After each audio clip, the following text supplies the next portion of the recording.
Ya,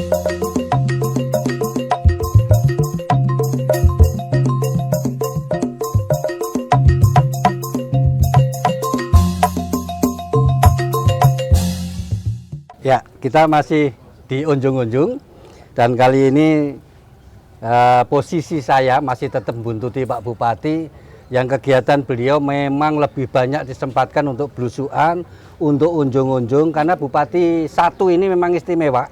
Beliau tidak ingin cuma lihat foto, tidak ingin hanya lihat tuh baik, tapi beliau pasti datang ke tempat-tempat yang beliau inginkan. Dan itu kadang tidak dijadwalkan, Pong. Bukan hanya pihak-pihak pejabat yang bingung, kadang aku ya melok ke pontal-pontal wi. Soalnya dipidep nang kene, nah, alhamdulillah kita nyegat ada di sini bisa ngomong-ngomong. Kembali lagi Pak Bupati, kita ngomong tentang kebijakan Pak Bupati yang kaitannya dengan pangan itu tadi Pak. Pangan ini memang utama Pak Bupati.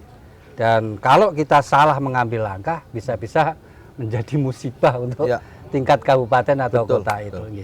Bagaimana keluhan dan sambatan, napa Pak Bupati mboten capek kalau kunjungan begini, belusukan begini, ngopi begini, idep-idep ono sing sambat. Bagaimana penjenengan memanage atau mengelola keluhan sambatan-sambatan itu ya petani, ya pengusaha, ya UMKM. Nanti saya akan khusus membahas UMKM. Kinten-kinten pengelolaannya bagaimana itu, nanggapi sambatan ini. Saya sering menyampaikan kepada masyarakat bahwa Jember ini punya lahan pertanian ada 84.000 hektar. Terbesar ketiga se-Indonesia. Saya nyampaikan ke teman-teman, setiap sambutan saya ngomong, saya ingatkan bahwa wilayah manapun, mulai kabupaten, provinsi, negara, maupun manapun, sedunia ini, ke depan, 20 tahun, 25 tahun ke depan, menuju Indonesia Emas 2045, wilayah mana yang masih bisa mempertahankan lahan sawah produktif lahan sawah dan itu dipertahankan, itu yang akan eksis ke depan untuk masa depan itu yang lebih bagus lagi. Gitu. Saya kalau membangun Cak Bay, Jember tak sulap, tak kayak waktu 1 tahun dari KB gedung-gedung. Saya yakin, yakinnya. Kayak iki wis, iki jagone bangun. KB mundur kayak iki lek bangun-bangun ya. Nah, tenan gitu kita tenanan. Sing gak iso nyaingi aja katik melok-melok. Usah melok-melok wis. Atasane 10 tahun. Atasane, Mbak. Tapi lek malah pertanian gak iso, Pak. Iya. Lek bangun gedung satu lantai. Aku pengalaman rek gawe dhewe. Sorry ya gak ditulungi ya. Gawe dhewe. Keplok. Tapi lek enggak pertanian ra iso belas bupati niki. Stelo bupati niki. Perlu gotong royong bareng. Mempertahankan lahan harus bersama-sama. Kenapa? Menungso ini, Pak. Sampai kiamat besok. Iki omong iki kanggo anak cucu ini. Iya.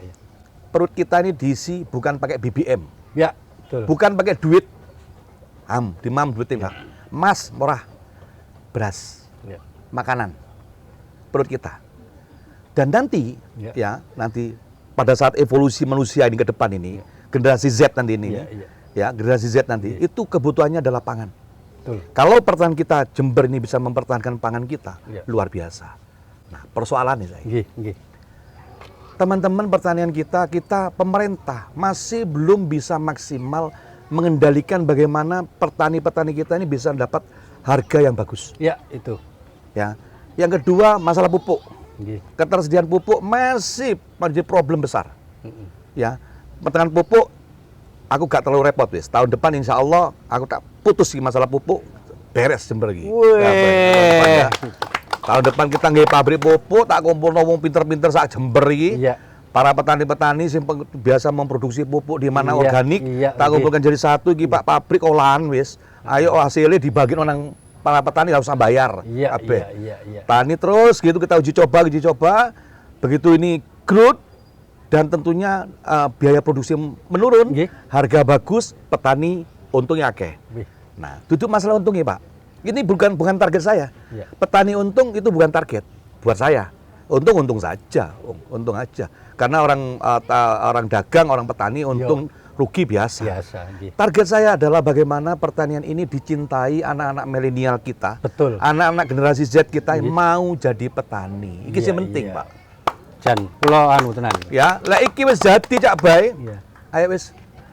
Dadi kita. Ayo, mau dadi apa ayo dhewe. Lek petani kita bagus, kita ke depan dan menguntungkan anak muda-muda mau terjun di petani-petani menjadi petani-petani milenial di Jember dan mengelola itu dengan istimewa, sistem digital ya. 1 hektar bisa 30 ton gabah seperti di Jepang ya. Ya bisa bikin padi kita tingginya 2 meter seperti di China. Ya.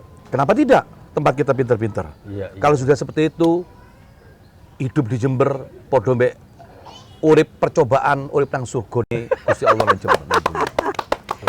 Saya ini kan jadi gagas nggih Pak Bupati.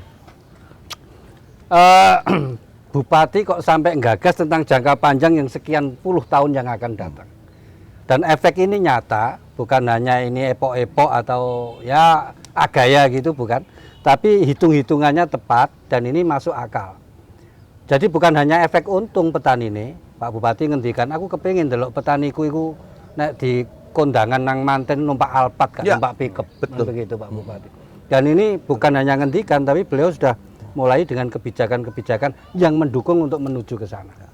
Pak Bupati yang menilai penjenengan bukan hanya saya, bukan hanya teman-teman media, bukan hanya wong-wong nang dalan-dalan, tapi lembaga pusat, pemerintah pusat juga mengapresiasi penjenengan. Ada Menteri Keuangan yang penekanan inflasinya hebat sehingga beliau mengundang Pak Bupati kemudian mendapatkan apresiasi khusus.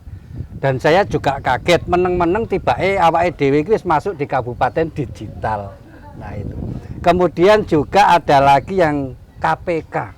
Meneng-meneng KPK juga hidup-hidup menilai bahwa Pak Bupati memang handal di bidang pencegahan. Ya.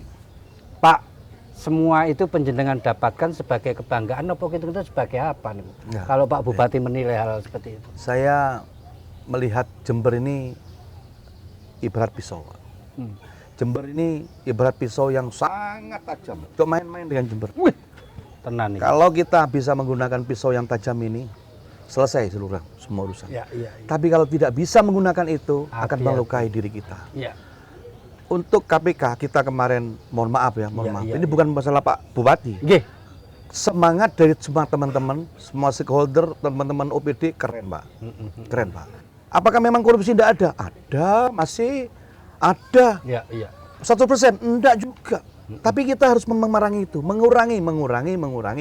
Ada upaya mengantisipasi. Ada upaya mengantisipasi. Dan alhamdulillah Jember, mohon maaf kemarin terbaik se-Indonesia. Nah itu loh Pak. Saya itu pengen keplok ngenteni nek ketemu penjenengan langsung. Kapan aku ketemu tak keplok dhisik dhewe itu Pak. Ya artinya dengan semangat terbaik ini kita saling mengingatkan. Karena tentang masalah anti korupsi kita kembali ke diri kita masing-masing. Bagaimana kita memanage sesuatu. Memanage sesuatu dan itu tidak merugikan semua orang lain. Intinya itu. Semua on the track regulasi tidak merugikan orang lain, lakukan. Gitu. Tepuk tangan. Ada satu segmen lagi Pak Bupati, Pak Imam dan juga Pak Cip. Nanti apa yang ingin Pak Bupati sampaikan pesannya kepada kita semua, juga nanti Pak Kepala Dinas, Pak Cip saya silakan. Kita tetap ojo nang dindi JTV unjung-unjung.